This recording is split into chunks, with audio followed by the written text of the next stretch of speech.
Here's everything you need to know about Driveknight and whether or not he is worth pulling for, so let's get into the pros and cons about him. So for his pros, he is a great utility unit where he provides great survivability for your team through his passive.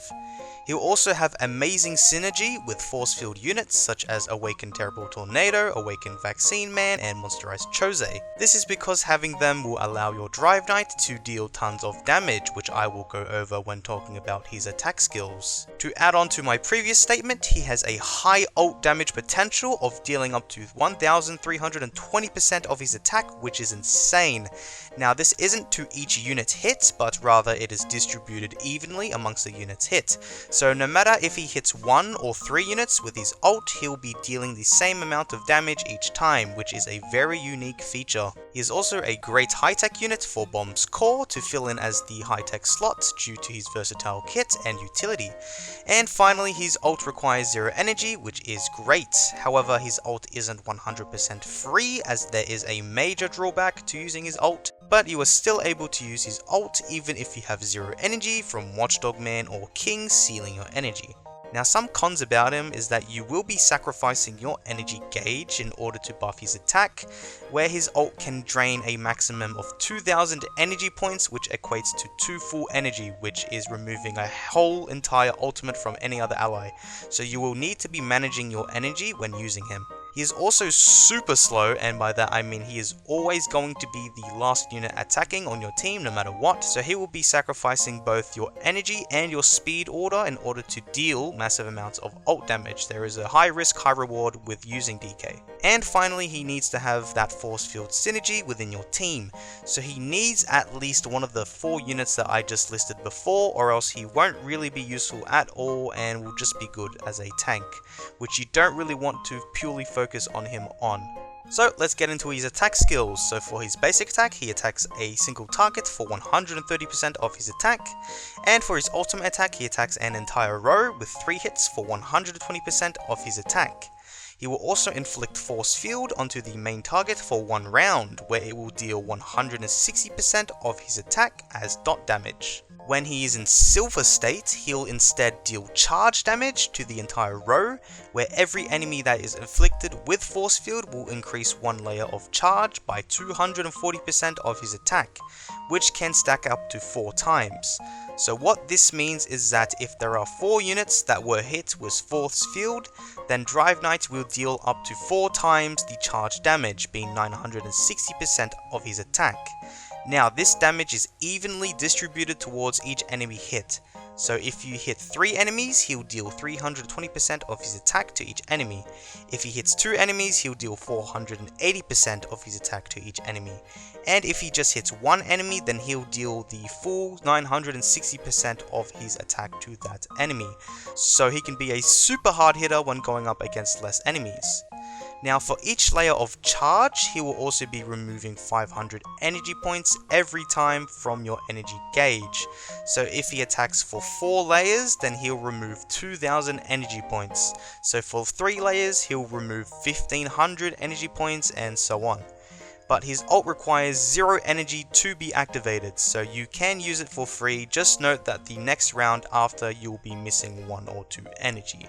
And if you have his keepsake, you'll unlock his ultra ultimate attack, where he will be able to deal 150% of his attack when he is in normal state, dealing 220% of his attack as dot damage, and when in silver state, he'll charge up to 330% of his attack per layer, so he can deal a total of 1320% of his attack distributed across all enemies that are hit, so his keepsake is very good to have if you can afford it.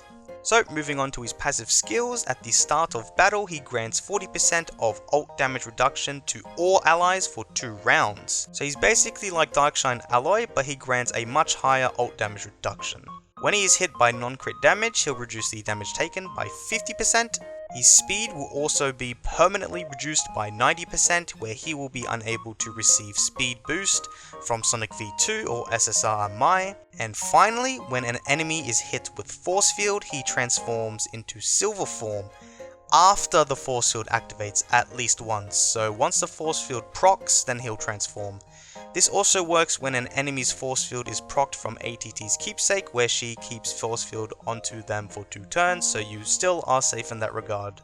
If you limit break him to 5 stars, he grants 45% of ult damage reduction to all allies, and when hit by non-crit damage, he'll reduce the damage taken by 55%. And if you manage to get his 5p awakening, he grants 50% of ult damage reduction to all allies, and when hit by non-crit damage, he'll reduce the damage taken by 65%.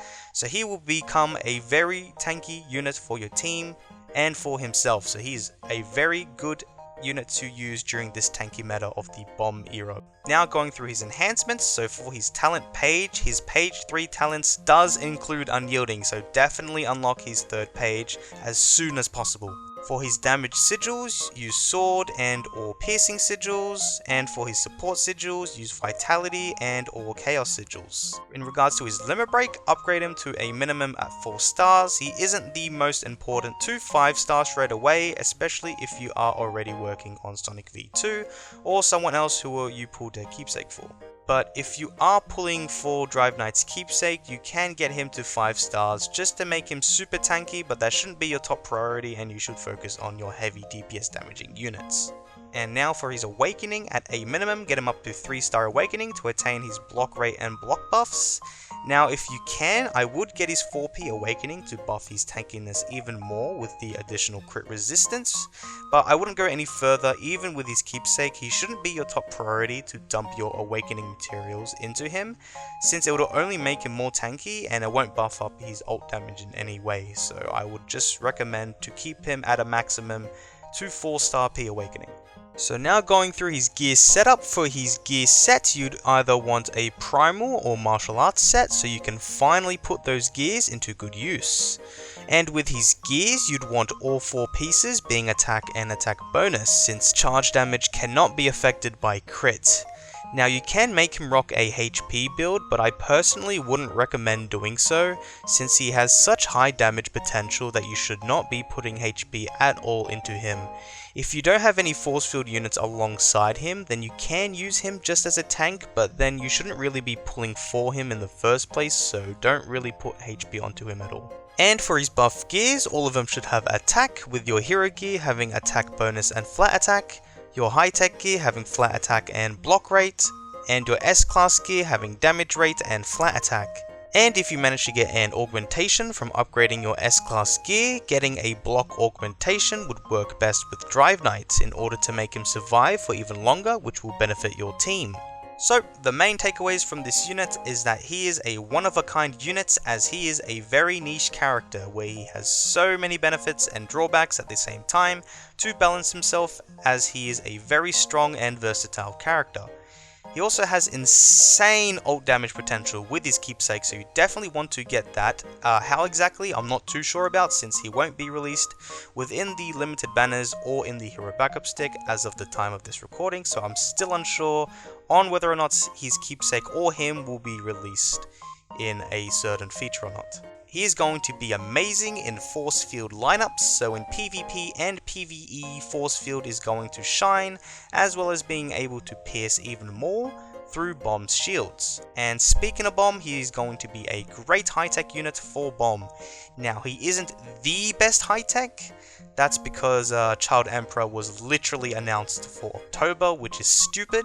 So driveknight won't be able to shine for you whales out there. So for the whales, he's unfortunately going to be a bit behind the scenes, because they'll just be pulling for Child Emperor. So should you pull for driveknight? So for free-to-play and low spenders, we are still unsure whether or not he will be completely free or be locked behind a 120 black ticket limit banner. So if he's free, definitely use him. If not, then skip for him, since you'll want as many SSR Plus units as possible.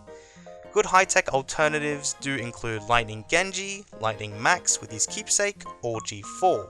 For dolphins, he is a great pull to have if you can afford him, and for whales, he is a great pull but isn't super necessary if you plan on getting Child Emperor, so it is entirely up to you on whether or not you still want to get driveknight, but he is still very useful in 3-team game modes such as Dojo Clash and Club Wars.